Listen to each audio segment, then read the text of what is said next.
isang mapagpalang araw at magandang umaga mga bro at mga ka-5-9 ito. At kadalatin lang natin dito sa ating posting area. So anyway, at balikan ko na lang kayo mamaya. At magano lang tayo, magpalit lang tayo ng ating uniform. Anyway, at magandang umaga at mapagpalang araw ulit mga kabro at 5-9. Okay mga bro, at update lang tayo. So ito, at nakapag-uniform na tayo, and then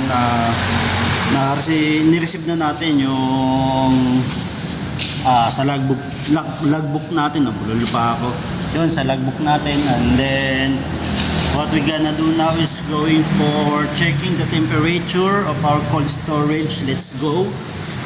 And so this is our daily routine. And our two trucks. Ba't ba nabubulol ako ngayong araw? Our two trucks, and then check na natin ang ating cold storage.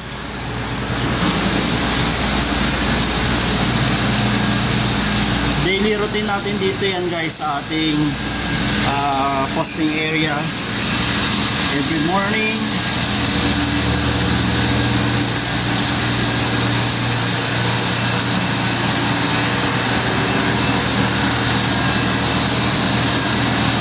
So far so good. So actually dapat time to time ang ating pag-check sa cold storage, but the reason is kung bakit di natin yung nagagawa ay